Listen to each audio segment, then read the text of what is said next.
Session है चैतन्य महाप्रभु। चैतन्य महाप्रभु कौन थे, पहले ये जानना चाहेंगे। उनका जन्म, वो क्या क्या लीला किए, धरती पर कैसे आए, क्या हुआ, वो सब बात की बात है।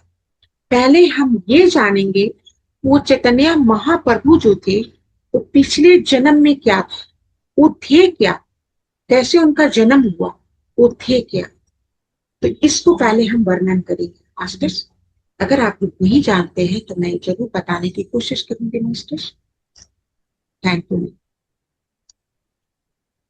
तो चैतन्य महाप्रभु कौन थे? वो नारायण का अवतार थे, विष्णु भगवान। विष्णु भगवान बोले माता लक्ष्मी से, प्रिय, हमारे सारे भक्त हैं, हमारे कितने सारे असंख्य भक्त हैं और सब मेरा पूजा मेरा भक्ति करते हैं। तो हम भी चाहते हैं कि हम भी भक्त बनकर अपना पूजा करना चाहते हैं, क्योंकि भक्त बनकर कितना आनंद मिलता है, क्या मिलता है, ये महसूस करना चाहते हैं। तो हम अपने आप का ही भक्त बनेंगे। चैतन्य महाप्रभु बोले हम धरती पर जन्म लेंगे और अपने आप का ही हम भक्त बनेंगे। तो चैतन्य प्रभु माता लक्ष्मी से बोले, माता लक्ष्मी बोली ठीक है प्रभु, ठीक है स्वामी, आप जन्म लीजिए, मैं भी आपके जन्म लूंगी, आपकी पत्नी बनूंगी, आपसे विवाह करूंगी, आपकी पत्नी बनूंगी। तो चैतन्य महाप्रभु नारायण बोले कि वो तो बात की बात है, पहले मुझे तो जन्म लेने दो, मुझे अपने आप का भक्त बनने दो, भक्त बनकर क्या आनंद आता है ये मैं जानना चाहता। तो इससे पहले नारद भगवान जो है वो अपना कुछ वर्णन करे। कहते हैं ना, शास्त्रों में धर्म अर्थ काम तथा मोक्ष इन चार पुरुषार्थ का सम्यक रूप से वर्णन हुआ है। परंतु भगवद्विमुख मानव जीवन में भगवान के प्रति प्रेम प्रेम का उदय एक संबंध हो सके, वो कैसे, ऐसे दिया सर्वसाधन और सार प्रेम नाम के पंचम पुरुषार्थ का चैतन्य महाप्रभु जी ने स्वयं जीवन में आचरण का ऐसा प्रकाश से किया जिनका भक्तजन गान करते हैं, जिनका भक्तजन गान करते हैं। भाव यह है कि जिनके चरण कमलों की भक्ति भक्ति प्रेम नामक परम पुरुषार्थ प्राप्त होता है। जिनका चरण कमलों की भक्ति हम लोग जो करते हैं, प्रेम, अगर प्रेम हमारे मन में नहीं आएगा तब हम कोई भी चीज नहीं कर सकते हैं। प्रेम तो पहले अपने आप से करना चाहिए, क्योंकि अपने आप से प्रेम कैसे होता है? अपने आप से प्रेम का मतलब है हम अपने आप को कैसे रखें, हमारा विचार कैसा रहे, बड़ों के प्रति मान सम्मान कैसा रहे, बच्चों के प्रति कैसा प्रेम भावना रहे, घर में कुछ काम करे तो क्या भक्ति या क्या प्रेम से कर रहे हैं। तो अपने आप से प्रेम करो, तब फिर भक्ति, वो प्रेम है ना, फिर भक्ति में बदलो, क्योंकि भक्ति में फिर प्रेम बदलती है। तो प्रेम किसे कहते हैं, यहाँ पर वही बोला जा रहा है कि प्रेम किसे कहते हैं। प्रेम सर्वप्रथम संक्षेप में प्रेम किसे कहते हैं, प्रेमावतार किसे कहते हैं, इसे जानना, जान लेने की आवश्यकता है मास्टर। देव ऋषि नारद प्रेम के प्रति के तथ्य भक्ति के आचार्य हैं। आप लोग के पर अनुग्रह करते हुए भक्ति संबंधी 84 सूत्रों का प्रणयन किया है, जिन्हें नारद भक्ति सूत्र के नाम से भी जाना जाता है। पहले नारद भगवान ही इस प्रेम का ये किए, कैसे प्रेम का करना है। पहले तो कृष्ण राधा आए प्रेम का प्रचार करने, धरती पर आके अवतार लिए, प्रेम का काफी प्रेम यहाँ पर धरती पर फैलाए। उसके बाद नारद भगवान का भी प्रेम लीला हुआ था भक्ति पर। तथा प्रेम तत्व परिभाषित करते हुए श्री नारद जी प्रेम के स्वरूप प्रकार बताते, अर्थात प्रेम के अनुभव, प्रेम के भाव तथा आंतरिक लीलाएं अनिवार्यनीय है, उन्हें कोई केवल अनुभव ही कर सकता है, क्योंकि प्रेम के विषय को अनुभव करने में स्थूल इंद्रियां अक्षम है। स्थूल इंद्रियां जो ना अक्षम है। प्रेमानंद तो हृदय का विषय है, हृदय का विषय है प्रेमानंद। हमारे हृदय से ही प्रेम उठती है। अगर दिल में प्रेम, तो प्रेम बहुत ज्यादा विख्यात होता है। नफरत भी होता है, नफरत भी होता है, प्रेम भी होता है, दोनों एक दूसरे का पूरक है। तो उस नफरत को हम प्रेम में बदल के सभी के पास प्रेम बांटे। एक पेड़ जो होता है ना, पेड़ को भी प्रेम चाहिए, एक वृक्ष को भी प्रेम चाहिए। अगर वृक्ष फल रहा है उसको हम कितना उसका बीज डालते हैं, बीज डालने के बाद उसको हम किस तरह से हम ये करते हैं, प्रेम से हम उस वृक्ष का परवरिश करते हैं। हम कहते हैं कि वृक्ष को बड़ा करने के लिए भी प्रेम का परवरिश करना पड़ता है, प्रेम डालना पड़ता है। तो कहते हैं प्रेमानंद हृदय विषय, परंतु इस हृदय में इंद्रियां नहीं होती है। उस प्रेमानंद को बाहर तक व्यक्त कर सके और अनायास हृदय में उठने वाले प्रेम के भाव को वाणी से व्यक्त नहीं किया जा सकता। प्रेम को भाव को ना वाणी से व्यक्त नहीं किया जा सकता। कभी कभी इशारों इशारों में भी प्रेम की परिभाषा होती है। अपने बच्चे से प्रेम कर रहे ना तो उसको प्यार से मुस्कुरा के भी देखते ना, वो भी एक प्रेम ही है। तो अतः वे कहते हैं जिस प्रकार कोई गूंगा व्यक्ति तरह तरह के व्यंजनों का आस्वाद करता है परंतु स्वाद का वर्णन नहीं कर पाता, उसी प्रकार प्रेमी भी प्रेम से ऐसा डूबा रंग खोया रहता है कि उसका समय ज्ञान सारी चेतना और लुप्त प्राय रहती है। जो कुछ चेतना रहती है, चेतना शेष रहती है, उसमें उससे वह उस प्रेम अनुभव को व्यक्त करने में असमर्थ रहता है। इसलिए कहा गया है कि किसी योगे पात में कभी कुछ भी घटा प्रकाशित नहीं हो सकता है। प्रेम तथा कि उस आंतरिक स्थिति का पूर्णता शब्दों में निरूपण तो नहीं कह सकता, परंतु वाम लक्षणों से अनुपम लगाया जा सकता है। नारद जी ने कदाचित शब्दों का प्रयोग कर व्यक्त किया है कि ऐसे भक्त बिरले होते हैं, ऐसे भक्त बिरले होते हैं। प्रेम तत्व के रहस्य को बताते हुए भी नारद जी कहते हैं कि प्रेम जगत के सत्य रज तम तीनों गुणों से अतीत हुआ होता है। प्रेम में माया के तीन गुणों का सर्वथा अभाव रहता है। वह प्रेम तत्प्रेमी के लिए सर्वथा एक तना रहता है। प्रेमी सदा प्रेमानंद को ही देख सकता है। उसे अतः वह बाह्य जगत में अपने प्रेमी के भिन्न कुछ दिखाई नहीं देता है। काम काज का संबंध जगत शक्ति से राग द्वेष होने से मनुष्य किसी वस्तु व्यक्ति व्यवस्था को प्राप्त करना चाहता है या अपने से हटाना चाहता है, परंतु प्रेम तत्व के उपासक के मन में गुणों का प्रभाव ही नहीं रहता, इसलिए वह कभी किसी से प्रभावित नहीं होता है। प्रेम कामना के रहते ही काम्य की प्राप्ति कर पर प्रसन्नता और प्रजापति पर प्रसन्नता रहती है। प्रेम तत्व के लिए अलौकिक क्रियाशीलता में कभी उबन या थकावट देखने में नहीं आती है। वह क्रियाशीलता कभी छीन नहीं होती है, सदैव नवीनता बनी रहती है तथा वह प्रेमी का नवादन प्रदान करती है। धीरे धीरे क्रियाओं में सूक्ष्मता आती रहती है, किंतु यह सूक्ष्मता स्थूल स्तर से उठा रहता है। क्रिया अधिकाई सूक्ष्म किंतु अधिकाधिक आनंदित होती ही जाती है। उसे कभी भी व्याधा नहीं होती है, मास्टर्स कभी भी व्याधा नहीं होती है। व्यवहार के समय भी खाते पीते बैठते बोलते चलते समय प्रेमारूप आह्लादनीय क्रियाशीलता बनी रहती है। शुभारंभ समय अवस्था स्थान हो उसमें अजय आनंद प्रभावित होता रहता है। मास्टर्स वह अजय आनंद सूक्ष्म से सूक्ष्मतर तथा सूक्ष्मतर से सूक्ष्मतर अस्त्रों में भ्रमण करता रहता है। प्रेम एक ऐसा है, प्रेम हर एक जगह बहता रहता है। अब कहता है ना कि गोपी प्रेम प्रेमारूप भक्ति का सर्वोत्कृष्ट उदाहरण है। इसलिए गोपियों का स्मरण कर नारद जी ने अपने आप को धन्य कर लिया। नारद जी जैसे परम प्रेमा मर्ग यदि गोपियों को परम प्रेम के आदर्श के रूप में प्रस्तुत करते, इसमें अवश्य कुछ महत्वपूर्ण बात होगी। सभी गोपियां कृष्ण की दीवानी थी। अपने कानों से कृष्ण की बात सुनती, आंखों से उनके रूप माधुर्य का पान करती। वे जगदुष्य से पूर्ण माधुर्य का पान करती। बैरागवती व तत्वकैया स्वल्पिता पद्ममूला अर्थात सब कुछ लगा त्याग कर वे देवी वो सभी गोपियां श्री कृष्ण शरणापन्न हो थी। गोपियां में जगनी राजू जो भी कृष्ण करती आह्लादनीय आत्मस्वरूप भी था। कहता गोपियां बहुत सारी गोपियां थी जो कृष्ण की दीवानी थी। जो कृष्ण जब बांसुरी बजाते थे सारी गोपियां उनकी बांसुरी की धुन पर आ जाती थी, सारी गोपियां। कहता है कि तत्व कंचाते चैतन्य महाप्रभु जी कौन थे तथा राधा कांति कलेवर श्री चैतन्य महाप्रभु राधा भाव से भावित थे, रहकर नित्य निरंतर कृष्ण रस का पान करते थे।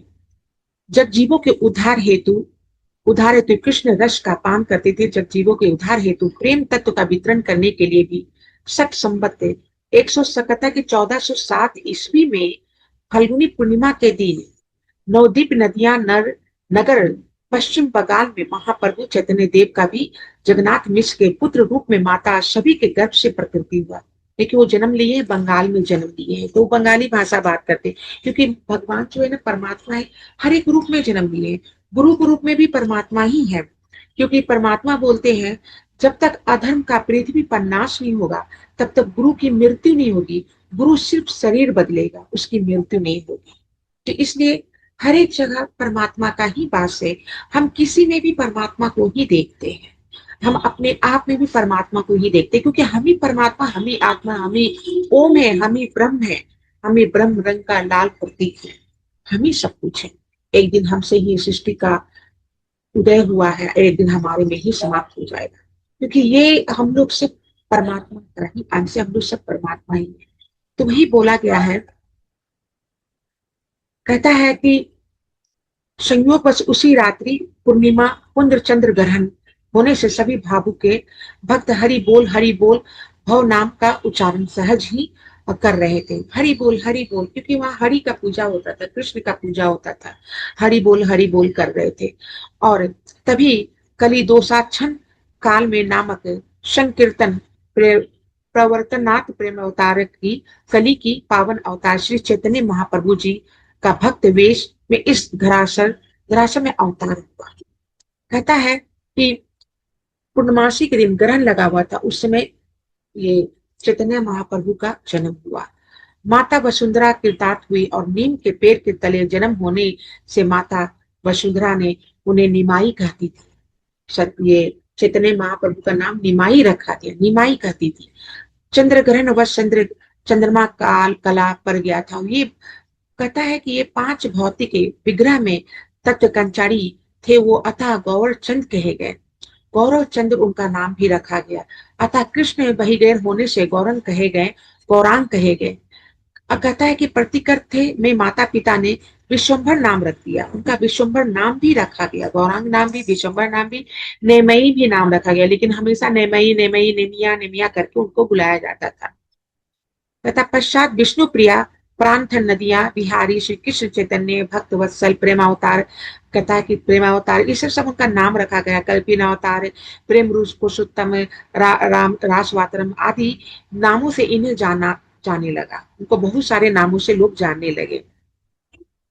अतः कृष्ण बही गैरो होने से गौरंग कहे गए। श्री सपना कहता है कि इन्हें श्री कृष्ण देवदुपमान महर्षि वेद व्यास ने श्रीमद भागवत महापुराण के पुनः प्रतिपाद में द्वापर के अंत में कलयुग के प्रारंभ में सुगंधित दिवस में समग्र भवनेश के साथ वंदना करते हुए समाधि भाषा में सूत्र रूप में युग धर्म इस प्रकार संकीर्तित किया कि जिन भगवान के नामों का संकीर्तन सारे पापों को सर्वदा नष्ट कर देता है, और जिन भगवान के चरणों में आत्मसमर्पण उनके चरणों में प्रणित सर्वदा के लिए सब प्रकार के दुखों का शांत कर देती है, उन्हीं प्रकार उन्हीं में परमात्मा परम तत्व स्वरूप श्री हरि को मैं नमस्कार करती हूँ मास्टर। इससे पूर्व वेद व्यास जी ने कहा कि कलयुग में भगवान प्रकट नहीं, अपितु वेश बदलकर प्रशिक्षण अवतार लेते हैं। उन्होंने कहा कि वे पुरुषोत्तम इस प्रकार आप मनुष्य रूप, मनुष्य, पशु, पक्षी, ऋषि, देवता और मत्स्य आदि अवतार लेकर लोगों का पालन तथा विश्व के दोदरियों का संहार करते हैं, वो पालन करते हैं। अब कहते हैं कि कलयुग में वो जन्म नहीं लेंगे, जैसे राम ने जन्म लिया, कृष्ण ने जन्म लिया, वो जन्म नहीं लेंगे, वो अवतार लेंगे, वो सीधे साधा आके खड़ा हो जाएंगे पृथ्वी पर कलयुग में, क्योंकि कलयुग में अवतार नहीं लेंगे। तो यही कहा गया है कि लोगों का पालन तथा विश्व के विद्रोहियों का संहार करेंगे कलयुग में। इन अवतारों को द्वारा आप प्रत्येक युग में उसके उस युग के धर्मों की रक्षा करते हैं। कलयुग में आप छिप कर गुप्त रूप से ही रहते हैं, इसलिए आपका एक नाम त्रियुग भी है, ताकि कलयुग में आप छिप के रहते हैं। आप सब कुछ देख रहे हैं, कौन अधर्म कर रहा है, कौन ये पाप कर रहा है, कौन भक्ति नहीं कर रहा, कौन अधर्म के राह पर बहुत आगे बढ़ते जा रहा, वो सब आप देखते हैं। इसलिए इस आप छुपे हुए अवतार को त्रियुग भी बोला जाता है। द्वापर में लीला पुरुषोत्तम श्री कृष्ण का अवतार हुआ था, अर्थात यह जो श्यामला श्यामला है, क्योंकि श्यामले में अवतार हुआ था, उनका श्यामला कलर था। यह प्रति युग में शरीर ग्रहण करता है। पिछले युग में इसके कर्मशः श्वेत, रक्त और पित्त के ये तीन विभिन्न रंग स्वीकार किए गए हैं।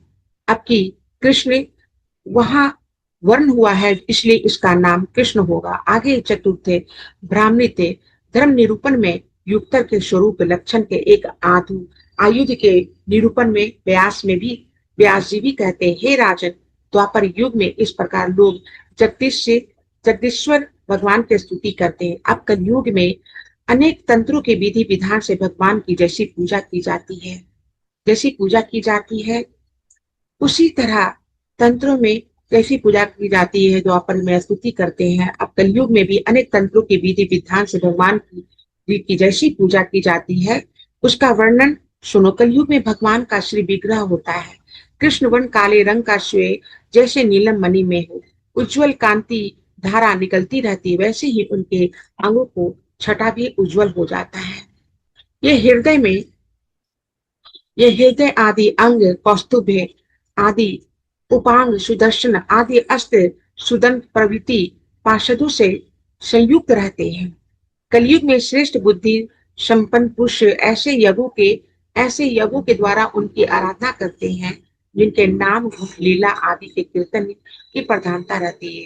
प्रेमावतार चैतन्य महाप्रभु ने राधा कार्तिक क्लेवर धारण कर श्री राधा भाव से भावित रहकर राधा था अपने पार्षदों से आवृत रहकर अपनी समस्त लीलाएं की है। बहुत सारी लीलाएं की है चैतन्य महाप्रभु, उस धरती पर आके बहुत सारी लीलाएं की है, कितनी सारी धर्म का स्थापना की है। जब उड़ीसा गए तो उनको वहां पर उड़ीसा के मंदिर में घुसने नहीं दिया गया, एंटर करने नहीं दिया गया, तो वहीं पर वो उड़ीसा के थोड़ा सा दूर हटकर, मंदिर से दूर हटकर वहीं पर वो स्थापित हो गए और पूरा ध्यान में, पूरा तपस्या में लीन हो गए।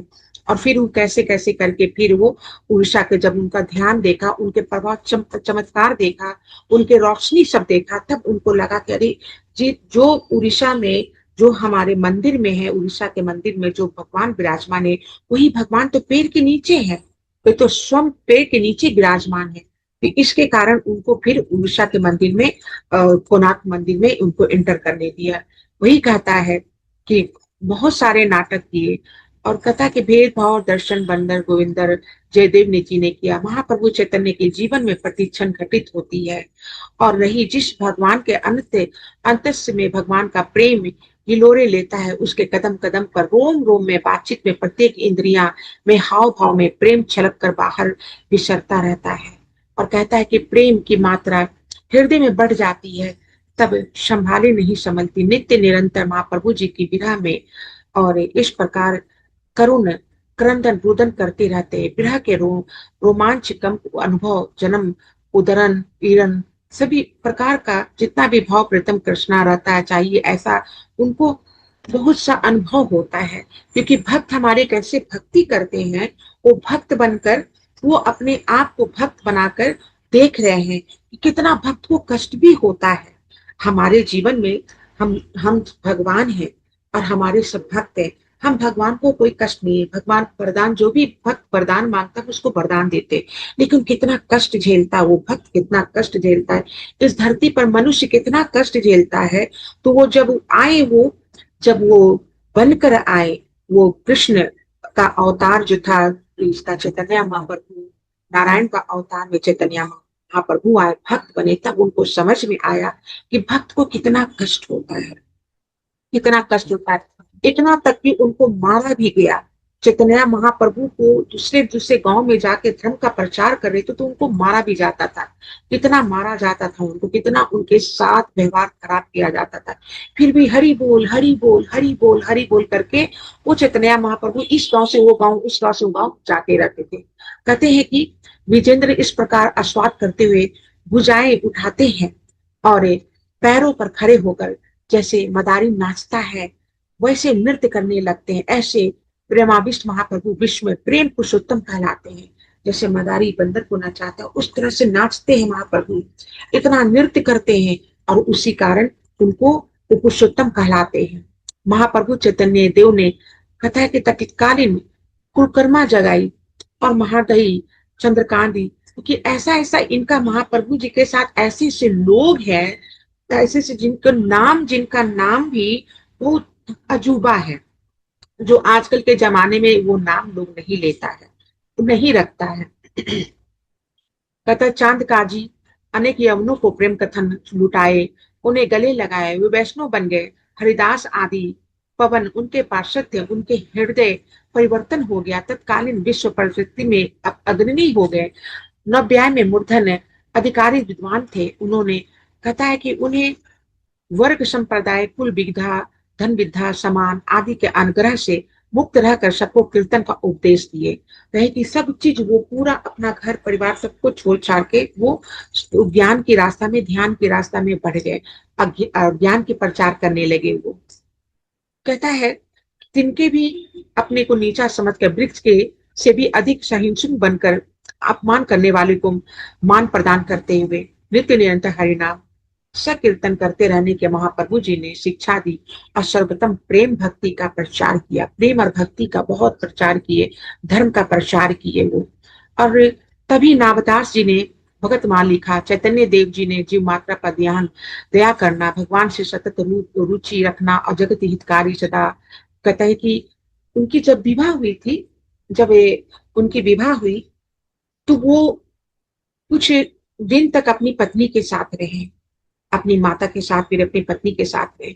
उसके बाद है ना, उसकी पत्नी बोली, उनका दूसरा विवाह था, पहला विवाह हुआ, उनकी पत्नी का देहांत हो गया, उनकी पत्नी का मृत्यु हो गया, तो दूसरा विवाह उनकी माँ बोली कि तुम दूसरा विवाह करो, नहीं करना चाह रहे थे, माँ के प्रेशर में आके दूसरा विवाह किए।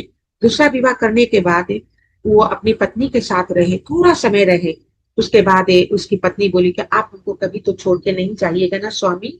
तो कहे कि ये तो मैं तुम्हें वचन नहीं दे सकता, मुझे जब समय आएगा तो मुझे तुमको छोड़ के जाना पड़ेगा। बोले कि तब आप मुझसे विवाह क्यों किए, आप छोड़ के जाएंगे तो मुझसे विवाह क्यों किए। तब एक दिन क्या हुआ, उसकी रात में पत्नी सो रही थी, अपनी पत्नी को सोता हुआ छोड़कर घर से बाहर चले गए, घर से बाहर निकल गए और संन्यास ग्रहण कर लिए।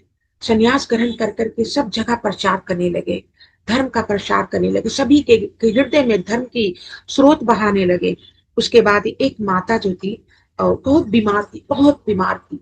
तो चैतन्य महाप्रभु वहां पहुंचे, कहे कि तुम आ गए नेमई, तुम आ गए, क्योंकि वहां पर चैतन्य महाप्रभु जब बच्चे थे ना तो उसको कोई किडनैप कर लिया था, उसको अपहरण कर लिया, क्योंकि बहुत सोने चांदी और जेवर जेवरात सोने का पहने हुए थे, उनकी माँ पहनाई थी। तो छोटा बच्चा देख के एक लालची आदमी ने उसको अपहरण करके ले गया, दूसरे जगह ले गया। अब यहाँ सब कुछ खोज रहा, नेमई नेमई कहाँ है, नेमई कहाँ, खोज रहा है, लेकिन वो नेमई नहीं मिले, चैतन्य महाप्रभु नहीं मिले। लेकिन वो कहा कि गोदी ले लिया, अपने उस बच्चे को गोदी लेकर गला से सोने का हार निकालने लगा, मुकुट निकालने लगा, कंगन निकालने लगा, कमरधन्नी निकालने लगा, बाजू बंद जो था वो सब निकालने लगा। वो सब निकाल के बच्चा को वहीं छोड़ के लेके जाने लगा। जैसे लेके जाने लगा ना तो देखता है कि पेड़ से एक लकड़ी ऐसे पोटली में जो रखा हुआ था उससे उठ गया। तो इसे ऊपर देखा तो बच्चा को देखा कि जो बच्चा का पूरा ज्वेलरी लिया था वो बच्चा पेड़ पर बैठा हुआ। इतना छोटा बच्चा पेड़ पर कैसे बैठ सकता है, उसको समझ में नहीं आया। तो फिर क्या हुआ, तो वो कहा कि तुम वहां कैसे चले गए, तुम तो 1 साल के हो, तुम ऊपर पेड़ पर इतने ऊंचे पर कैसे चढ़ गए। तो उसके बाद उसको चैतन्य महाप्रभु फिर नीचे उतरे और उसके बाद उसके लीला शुरू हो गई, क्योंकि तो भगवान थे, वो तो परमात्मा थे, नारायण का रूप थे वो। तो भक्त बनकर कैसे भक्त अपना भगवान का कैसे प्रिय भक्त बना जाता है, भक्त का स्वाद वो चखने के लिए भक्त बने थे, वो प्रभु का अपने आप का ही भक्त बने थे चैतन्य महाप्रभु। खुद नारायण थे और खुद अपने आप का चैतन्य महाप्रभु भक्त बन गए। तो उसके बाद उसको क्या हुआ, फिर बच्चा उसको खूब सताया, और चैतन्य महाप्रभु 1 साल के बच्चे थे, बहुत सताया उसको। सताने के बाद है ना फिर उसको खींचते हुए सारा ज्वेलरी से लेके, अपने ज्वेलरी पहन लिए, ज्वेलरी पहन के लेके जाने लगे। तो उसके माता पिता ढूंढते ढूंढते खूब रो रहे थे, कहाँ है चैतन्य, कहाँ है निमई, कहाँ निमई, कहाँ, खूब ढूंढते हुए पहुंच गए। और जब देखे कि वो बच्चा को हंसते हुए आ रहे हैं, पकड़ के लेके आ रहे हैं, तब उन लोगों को पता चला कि ये अपहरण कर लिया और सारा ज्वेलरी इनका चोरी कर लिया और ये चैतन्य महाप्रभु ही लिए, क्योंकि तुम कैसे ले लिए, तुम तो इतने छोटे हो। सब गांव के लोग उनसे जलते थे कि ये इतना छोटा बच्चा हो के ये इसको इतना कला कैसे पता है। किसी को तो पता नहीं था कि वो देवता है, कोई नहीं जानता था। फिर उनकी शादी हुई तो अपनी पत्नी को छोड़कर वो चले गए। आज चले गए, संन्यास ग्रहण कर लिए, एक आश्रम में बैठे हुए थे। आश्रम में बैठे हुए थे, पूरा अपना सर का बाल, जो पहले बड़े बड़े बाल था, बाल हट गया और बैठे हुए थे, गिरुआ वस्त्र पहन के बैठे हुए थे। सारे भक्त जनों को अपना ज्ञान का प्रचार करे थे। उनकी माँ वहीं बैठी हुई थी, उनकी माँ वहीं बैठी हुई थी। तो उसकी एक औरत आती है, एक औरत आके चैतन्य महाप्रभु पर गिर जाती है, पैर पर चरण पर गिर जाती है, कहती है स्वामी। तो, ये चैतन्य महाप्रभु थोड़ा चौंक जाते, उसकी माँ भी चौंक जाती है। तो कहती है कि आप तो गुरु बन गए, तो आप गुरु हैं तो आप मुझे एक वरदान दीजिए। तो उसकी माँ सोच रही है कहीं ऐसा ना हो कि ये वरदान के रूप में अपने पति को ही मांग ले, कि आप संन्यास छोड़कर पति धर्म निभाइए। उसकी माँ मन में कह रही है ऐसा नहीं होना चाहिए, ऐसा मत करना तुम, ऐसा मत करना, माँ मन में कह रही है। और वो कह रही है कि मुझे तब चैतन्य महाप्रभु भी थोड़ा सा ये हो गए कि ये क्या मांगेगी। क्योंकि मांगो कन्या, क्या तुम्हें चाहिए। अपनी पत्नी को देख के बोले, मांगो कन्या, या आप तो हमें छोड़कर चले आए, आप तो हमें सोता हुआ छोड़कर चले आए और आप कभी पलट के मुझे देखे नहीं। आज आप गुरु बन गए, यहाँ पर ज्ञान की प्रचार कर रहे हैं। आप कभी सोचे आपकी पत्नी आपके बिना कैसे रहेगी। तो वो चुप, चैतन्य महाप्रभु चुप, माँ भी कह रही मत बोलो, ऐसा मत बोलो, मन ही मन बोल रही मत बोलो मत बोलो, लेकिन उसकी पत्नी बोले जा रही है। फिर उसके बाद क्या हुआ, उसकी पत्नी बोली कि आप मुझे एक वरदान दीजिए। तो चैतन्य महाप्रभु सोच में पड़ गई कि क्या वरदान मांगेगी मुझसे। फिर बोले, वो तो गुरु बन चुके थे, वो कहे मांगो तुम्हें क्या चाहिए। तो कही कि मुझे भी आप अपना शिष्य बना लीजिए, मैं भी आपकी शिष्य बनना चाहती हूँ, मुझे आप अपना शिष्य बना लीजिए प्रभु, मैं आपको आज से अपना गुरु मानती हूँ। तब उसकी माँ थोड़ा सा उसके मन में ठंडा हुआ कि चलो ये गुरु बनाना चाह रही है अपने पति को, ये पतिव्रता स्त्री बनना नहीं चाह रही है, अपने पति को वापस नहीं मांग रही है। तो थोड़ा सा मन उनका शांत हुआ। तो कहे कि हाँ ठीक है, तुम आज से मेरी भक्त बन जाओ। तो कहे मैं भक्त तो आपकी बन गई हूँ गुरु, लेकिन मुझे रहने को जगह दीजिए। तो चैतन्य महाप्रभु सोचे कि उसकी माँ भी सोची रहने का जगह मांग रही, कहीं ये मेरी पत्नी का रूप तो ना धारण कर ले और मुझे पति बनने पर विवश ना कर दे। तो मैं अगर यहाँ पर आश्रम में रहने को जगह दूंगा तो कहीं ऐसा ना हो जाए। तो उसने कहा कि तुम कहीं और जाके रह सकती है। कह कि नहीं, मैं कहीं नहीं रहूंगी, मेरा कहीं जगह नहीं है, कोई थौर ठिकाना नहीं है। क्या आप अपने भक्त को अपने आश्रम में जगह नहीं दे सकते रहने के लिए। ऐसा करके उसने बोली। तो थोड़ा देर के लिए माँ बेटा दोनों शांत हो गए। फिर बोले ठीक है, तुम यही रहो, तुम यही रहो, क्योंकि आप मुझे अपना सेवा करने का सौभाग्य भी प्रदान कीजिएगा। क्योंकि ठीक है, तुमको हम अपना सेवा करने का सौभाग्य भी प्रदान करेंगे, तुम यही रहो। तो उसके बाद उसकी पत्नी आश्रम में ही रहने लगती है, लेकिन पत्नी बनकर नहीं, एक भक्त बनकर, एक शिष्य बनकर रहने लगी। वो पत्नी कौन थी, वो पत्नी माता लक्ष्मी थी। जो क्योंकि चैतन्य अवतार लेने के बाद, चैतन्य महाप्रभु का अवतार लेने के बाद पत्नी के साथ उनका ज्यादा दिन तक रहने का नहीं था, उनको भक्त बनना था। भक्त बनकर अपने आप का ही भक्त बनना है। और हम कैसे भक्त बन के, हम क्या क्या भक्त लोग मेरा कष्ट सहता, कैसे दुख कैसे सुख सहता, वो हमको जानना है। क्या क्या भक्त बनने पर क्या क्या होता, वो हमको जानना है। इसलिए नारायण अपने आप का ही, चैतन्य महाप्रभु रूप के अवतार में जन्म लेकर अपने आप का ही भक्त बने। और भक्ति भी कितना पीड़ा हुई, कितना कष्ट हुई, वो सब सहे, सब सहे। उसके बाद जब उनका समय आ गया, समय जाने का आ गया, मृत्यु का समय आ गया, तब वो माता लक्ष्मी जो उनकी भक्त बनी हुई थी, क्योंकि वो तो उनकी भक्त बनेगी। जैसे जब रामायण जब हुआ था, रामायण में युद्ध होने वाला था, युद्ध जब होने वाला था रामायण में, तो उस समय क्या हुआ, महादेव बोले कि मुझे हनुमान का रूप में जाके जन्म लेना है। हनुमान के रूप में, हम हनुमान के रूप में जन्म लेंगे और युद्ध जब ये रावण के साथ राम का होगा, तब उसमें हम सहयोग देंगे। तो इसलिए बोले हम हनुमान बन के लेंगे रूप पे, अवतार लेंगे। माता पार्वती को बोले, माता पार्वती बोली आप अगर हनुमान बनकर अवतार लेंगे तो मुझे भी अवतार लेना है, तो फिर मैं क्या बनूं? तो माता पार्वती बोली कि हम आपका पूछ बन जाएंगे। तो हनुमान का जो पूछ है माता पार्वती है। अब वही वही आज जब रावण ने इसको नंदी को तिरस्कार किया था, कहा था हम सबसे बड़े भक्त हैं, तुम भक्त नहीं हो, हम सबसे बड़े भक्त हैं, और उसको पुश कर दिया था, बहुत उलझ जुल, बहुत सारा उसका इंसल्ट किया, बेइज्जती किया। और वही कहा कि तुम तो बानर के जैसे लगते हो, तुम कहाँ महादेव के भक्त हो गए, तुम तो बानर के जैसे लगते हो। तब यही नंदी बोला कि तुम आज जिसको बानर बोल रहे हो, एक समय आएगा तुम्हारा यही बानर मौत का कारण बनेगा।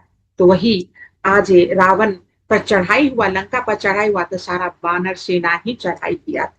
उसी तरह से हनुमान का जैसे पुच्छ माता पार्वती बन गई, इसी तरह से नारायण का भक्त माता लक्ष्मी उनकी पत्नी के रूप में पत्नी बनी, फिर भक्त बन गई। और भक्त बनने के बाद उसी आश्रम में रहने लगी। जब नारायण का, चैतन्य महाप्रभु का वक्त आया जाने का, धरती छोड़कर जाने का वक्त आया, तब उन्होंने अपना शरीर छोड़ दिया। फिर कुछ समय के बाद उनकी पत्नी भी, लक्ष्मी माता भी शरीर छोड़ गई, उनकी माता भी शरीर छोड़ के सब चले गई। और जब नारायण के रूप में आए चैतन्य महाप्रभु, तो बोले कि हम भगवान हैं, हमें कोई कष्ट नहीं है, लेकिन भक्त बनकर जो हम कष्ट झेले हैं, आज हमारे हृदय में उस भक्त के लिए बहुत अथाह प्रेम जाग चुका है। इतना प्रेम, जो भी हरि हरि हरि कलयुग में जो भी हरि का नाम, सिर्फ हरि का नाम जपेगा ना, उसको कलयुग का मार कभी उसको नहीं लगेगा, कलयुग का प्रकोप उसको कभी नहीं सताएगा, जो भी हरि का नाम लेगा। इसलिए कहता है कि ये नारायण अपने सारे भक्तों को अपने हृदय में रखे। और कहते हैं, माता लक्ष्मी बोली कि आपके हृदय में तो सिर्फ हम ही रहते हैं ना नारायण स्वामी? तो कहे कि नहीं, तुम मेरे हृदय में सिर्फ नहीं रहती हो, तो कौन रहता है? क्योंकि आधे हृदय में महादेव का वास, क्योंकि मैं नारायण महादेव का साधना करते हैं और महादेव नारायण का साधना करते हैं, कि आधे हृदय में महादेव का वास है। तो कहे कि ठीक है, तो आधे में हम है, लेकिन नहीं, आधे में भी तुम नहीं हो, तो फिर हम कहाँ हैं स्वामी? लेकिन आधे का आधा हिस्सा में हमारा भक्त का वास है। उसके बाद बोले कि फिर मेरा, तब तुम्हारा कोना हिस्सा तुम्हारा है। तो ही माता लक्ष्मी बोलती है कि ऐसा कैसे हो सकता है प्रभु, मैं तो आपकी अर्धांगिनी हूँ, आपके हृदय पर, पूरे हृदय पर मेरा वास है। तो नारायण बोले नहीं, नहीं प्रिय, ये तुम्हारा हृदय तुम्हारा नहीं है, महादेव और भक्त के लिए, सृष्टि संसार के लिए, और तुम कोना भाग में रहती है। तब वही माँ लक्ष्मी नाराज होकर चले जाती है, फिर उसको मना के नारायण लेके आते हैं। तो वही कहा चेतना, कथा की चेतना, ये महाप्रभु जो चैतन्य महाप्रभु हैं, वो आए, धरती पर आए और ज्ञान की प्रचार किए। हर कोई ज्ञान का, धर्म का प्रचार, जितने भी साधु महात्मा जो भी आते हैं ना, ज्ञान और धर्म का प्रचार करते, समझिए कि परमात्मा के रूप में ही आए हैं।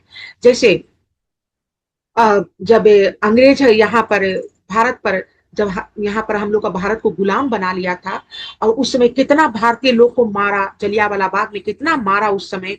और उसके बाद जब देश आजाद हुआ, इससे ब्रिटिश सेना से, जब ब्रिटिश लोग से आजाद हुआ देश, तब इस यहाँ पर इतना ज्यादा अधर्म हो गया था ना, इस अधर्म को शांत करने के लिए, धर्म की अवस्था, धर्म का स्थापना करने के लिए महादेव क्या किए?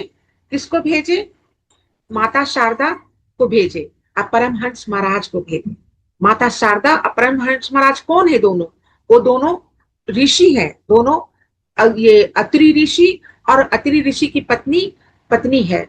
तो वो दोनों बनकर आए और यहाँ पर धर्म की स्थापना किए। तो कहता है कि जब भी अधर्म होता है धरती पर, तो भगवान रूप बदल के आते हैं और यहाँ पर अधर्म का नाश करते, धर्म की स्थापना करते हैं। तो चैतन्य महाप्रभु भी भक्त बनकर आए और वो भक्त का जीवन जिए, और वो जीवन जी के और भक्त कैसे होते हैं वो अनुभव किए। मास्टर्स, इसी के साथ मैं अपने कथा को यही पूर्ण विराम देती हूँ मास्टर्स।